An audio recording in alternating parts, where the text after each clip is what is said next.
All right. Hey everyone. Yeah. So welcome to lecture 2 for race, crime and justice. So we're talking about public opinion here, and um I'm going to start off by saying that this is a particularly interesting piece about this overall topic. Obviously, you'll see why as we get into it, but we are going to talk about a couple things, and uh, we are going to cover a couple things that are not in the textbook, and you may or may not have had in if you've taken college comp 1 or 2, that kind of stuff. So there is there's some stuff that's not in the text that is important to know here. So yeah, this is going to be an interesting one, to say the least. So public opinion. So, in general, we've seen an increase in this kind of thing in news coverage uh, over the last century. It's not something that's new. So, racial biases, they've been in the news and can be traced back. One of the earliest ones that people can point to is the 1870s, where, in particular, newspapers had stories about Chinese immigrants kidnapping white children, taking them to opium dens, and turning them into opium fiends. Um, a reminder at this time in history, as we were building the railroads, we used Irish immigrants and Chinese labor and uh, black labor, and there was a lot of issues. So, not excusing any of it, but example that, at this time, there was negative look on anyone that wasn't former white European but now white American. Other examples you may have heard over the years is cocaine gives African Americans super strength that makes them invulnerable to bullets, which that one might be my absolute favorite is the last part. Invulnerable to bullets. Okay. And marijuana use makes Mexican immigrants more violent. As you can tell, these are not things I believe. I put them in quotes to emphasize that I got them from our text, which pulled them from real places. Racial bias in the news is not new. Racial bias in general is not new. Bias in general is not new. And the way we speak matters. The way we say things, the way we write things, they do matter. And so I want to put it forward that this is what we're talking about today, is how public opinion is swayed and understood. So to get there, we got to talk a little bit about bias. So specifically when we talk about bias, our text talks about it, and this is something we need to understand as well, is implicit bias. This is also called hidden bias, implicit prejudice, or hidden prejudice. The idea is that it is an unconscious bias. It is an unconscious opinion, a belief. So, important to note is that what is a bias? A bias is a particular way or belief that you feel despite anything else. Bias is in something that an individual has that they lean towards one particular belief. So, with that statement in mind, are biases inherently bad? Are they good? What is a bias? So, as I said, a bias is just our tendency to believe or fall in line with a particular set of beliefs. Are they inherently bad or inherently good? No. And that seems counterintuitive, but it's important to note that having a bias in general is not bad, but it's not good either. So, when we talk about having a bias, the best way to be academic and neutral is to not have your bias. or at least not to show your bias. Obviously, since biases are inherent and part of human nature, we can't just get rid of them, but we need to be able to identify them. And if we identify them as not inherently bad, but they are not good biases, we need to be able to change those. So that's why, are they inherently bad or are they good? No, they're neutral. They can be bad, they can be good. It just depends. And so social scientists, and this is also something that you do in English and what I'm going to bring up here as well, you need to look for bias whenever you're looking at any kind of data or information. And to do this, social scientists perform what they call a content analysis.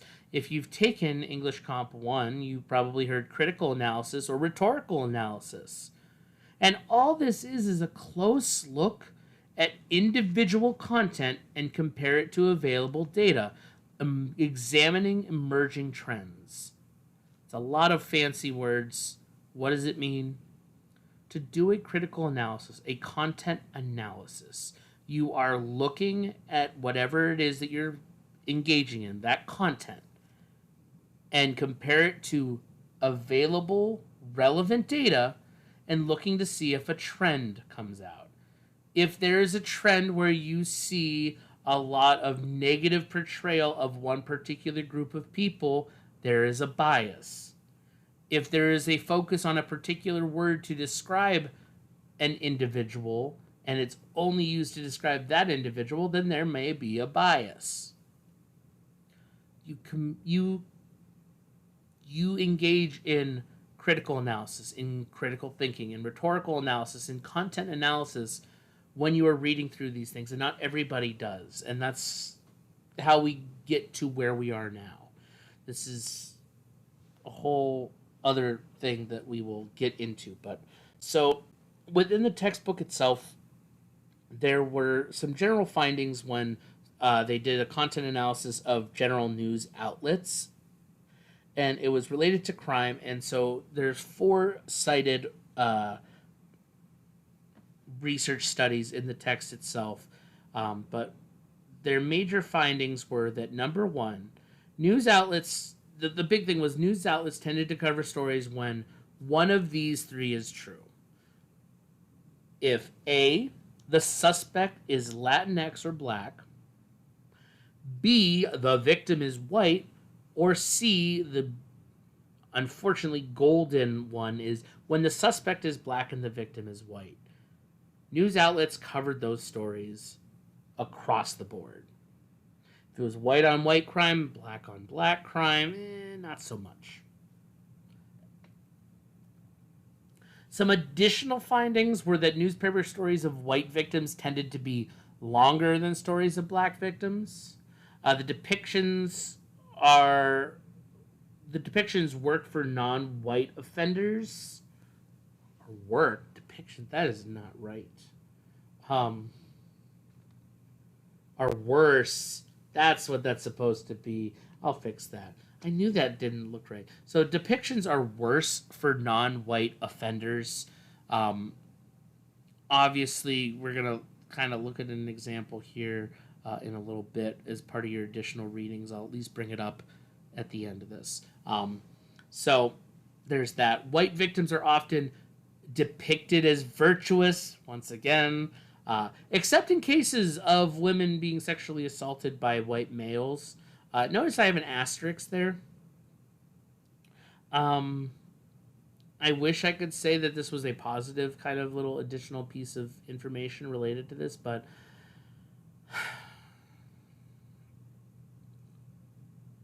yes, in some depictions of crimes when a woman is assaulted by a white male, the male could very well be depicted not great. But there are plenty of cases, and one of the ones we're looking at is an example of this, where a white victim is depicted as virtuous, even in this case where a woman was sexually assaulted. This is very much related to uh, apologies for the terminology, but rape myth and rape beliefs. It's continuing the concept that the way a woman dresses is reason for it to not be a sexual assault, but to simply be consensual, and that's not true and not okay. But important to note that that is something that can occur in positive ways, that the news can sometimes paint white men as not virtuous in those cases. And then black news coverage tends to be focused on criminal stories, not feel-good stories. Now, this can definitely be based off of geographic location. So in communities where there are a larger number of African Americans, definitely you're going to see some feel-good stories, but typical across the board kind of blanket covering, news stories about individuals of color tend to be focused on criminal offenses, not on positive moments in the community. And so there are three key impacts that come from, they have three key impacts of racial bias, but three key impacts of this kind of news coverage. And the first, we'll skip the first one for a second. It intensifies the perception that people of color are inherently criminals. It increases the general white fear of crime and leads to the support of harsher punishment for criminals, and it increases the preconceived racial prejudice among the viewers. And note, I put in parentheses the Fox News effect. I don't know that there's been an official definition for this put out there, but this is something that is a real issue and has been discussed for many years in the social sciences. Fox News itself is openly referred to itself as being biased. They are not an unbiased news source. They are not technically a news source because they spread a lot of false information. I'm not saying that everyone that works for them is terrible, but I'm saying that in general, statistically, factually speaking, Fox News, the larger governmental one, Fox News, is not, specifically Fox and Friends, it's not news. And so a lot of individuals who worship Fox News as the only true news, there's a problem. It's what they call an echo chamber, where it's shouting out the things that you believe in already, and so you just continue to hear it and you get support for it, and all it does is it encourages you to continue being the way you are. So the Fox News effect is a very real thing, and it is all three of these things, but it's definitely increasing preconceived racial prejudice among viewers. This is very much how it operates. And so it's important to note that when we have this kind of news coverage, where we have this constant reinforcement of African American crime, you are playing into this, and that's a problem. And so this is one of those moments where, as a white teacher, I feel very uncomfortable talking about it, but I have to. A harsh truth or unfortunate reality, and I know some people are going to be upset by this, but we are not all equal in America. Flat out. It is the unfortunate truth. We are not all equal in America. Typically and statistically speaking, people of color, this is Latinx, African American, Pacific Islander, Asian American, it doesn't matter. It is strictly non-Anglo-Saxon European white. These individuals, the people of color, are more likely to live in poverty, reside in substandard living conditions, reside in high crime areas, go to inferior schools where they are often underfunded do not have the staff, the techs, the resources. They receive inadequate health care. There is issues of ways of approaching individuals within the health field based off of race, which is not okay, and a lot of places try not to do it, but there are still individuals that do. My future mother-in-law is a nurse, and we've had this conversation many times. She works with people that should not be doing this, and she's called them out. Experience employment and housing discrimination, and face everyday racial slights. These are things that people of color, and I'm going to throw in another group of people who are under the people of color category that I know not a lot of people think about, but it's important to mention, and that's the Native Americans. These are people who also more likely to live in poverty, reside in substandard living conditions, reside in high crime areas, go to inferior schools, receive inadequate health care, experience employment and housing discrimination, and face everyday racial slights. For all the people that say, we're not African American, we're not Asian American, we're just American, great, what about the Native Americans? Where do they fit in on this? And they are an underrepresented group, and this is why I say this is a harsh truth. We are not all equal in America.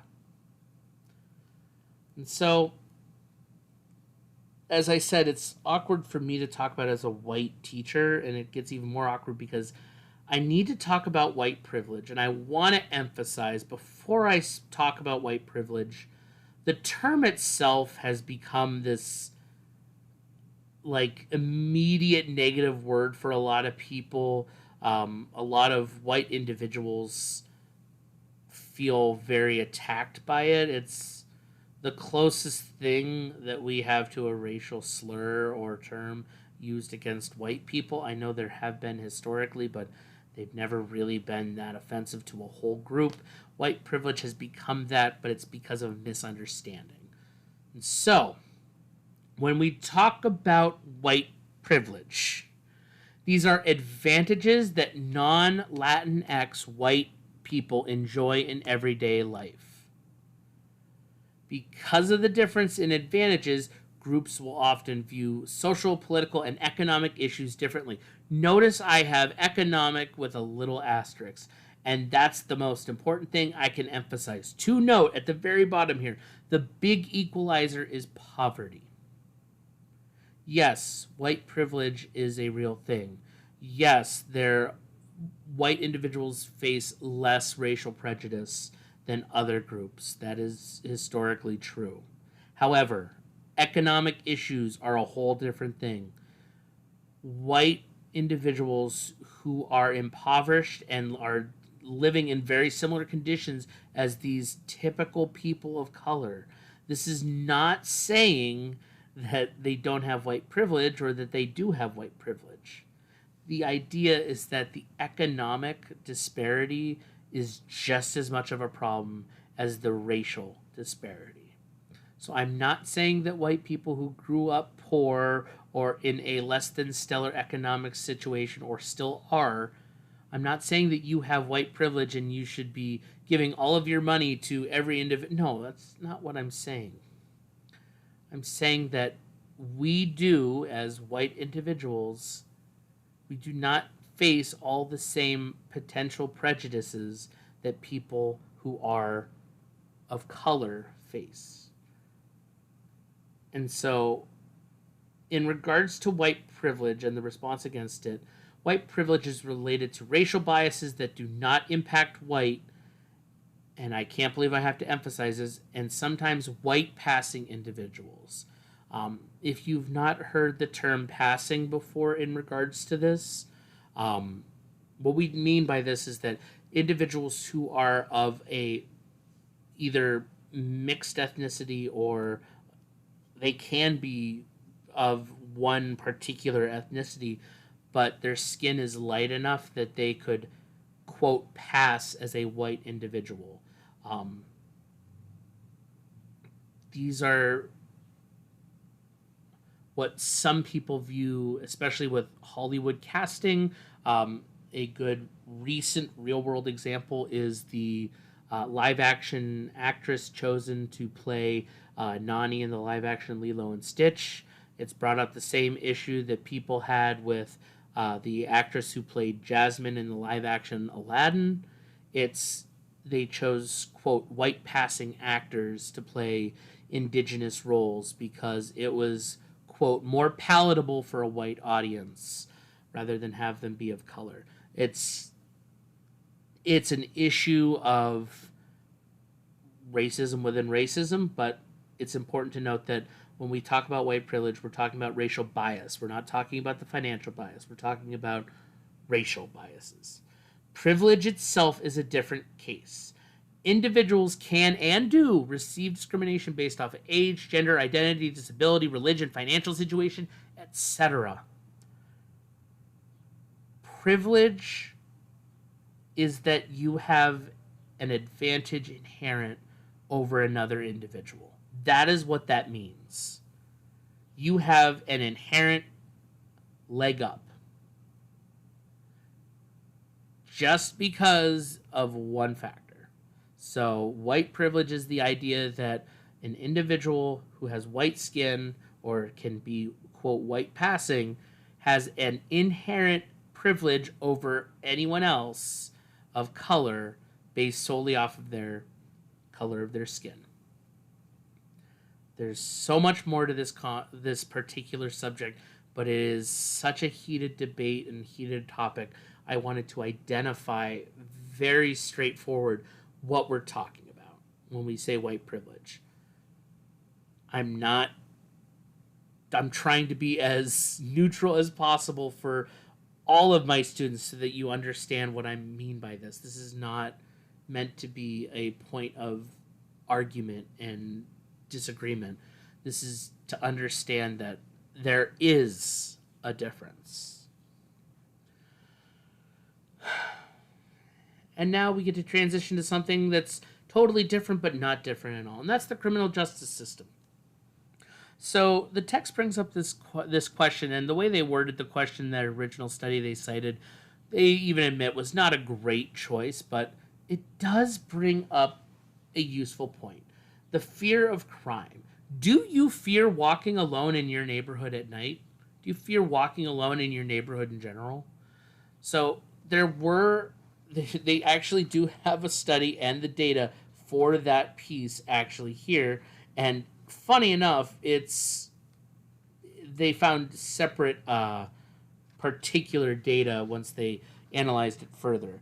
And so what they ended up finding, if you are interested, this is page 31 and 32 of the textbook.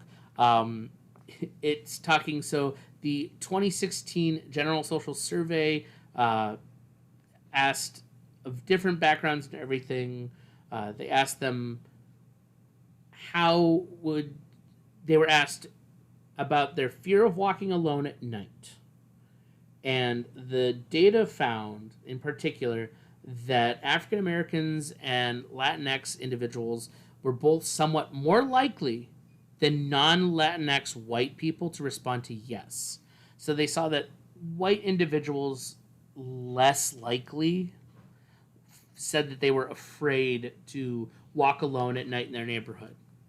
However, this is where they dug a little deeper and they looked at the gender ratios, and they found that women across the board felt that more. They felt the fear of walking alone in their neighborhood at night significantly more than any of the other groups of men. Still at the racial level, Latinx women were the highest, then African American women, then white women. But even white women were higher than African American men in that study. So there showed that in general, yes, there is a trend that in neighborhoods with individuals of color, it tends to be more of a fear of crime in just walking around, but with women, it's a higher piece than that. So obviously, with that in mind, the punitiveness, this is the belief that the criminal justice system should treat criminals more harshly. Again, the data shows that more white individuals feel that this is more of the way than African American or Latinx. In particular, Latinx is very neutral on this one. They're very kind of like in the middle. The death penalty is perhaps one of my favorite examples to bring up about this. The death penalty is like the most controversial and equally most interesting particular question to ask people. So, in general, when we look at the data, this is on page 34, figure 2.3. Those in favor of the death penalty, we're looking at nearly 70% of white people said yes. Just over 52.5% of Latinx favored it, and just probably about 40, I'd say, based off of that. Maybe 38% of African Americans said yes. Whereas opposed, nearly 60% of African Americans said no, and less than 35% of whites said no. So there is this kind of thing with the death penalty, which is perhaps the most harsh treatment for a criminal, and so that's why it's interesting to say. Um, and then, of course, the view on police generally, and this is both true without reading the text, but also true when reading the text.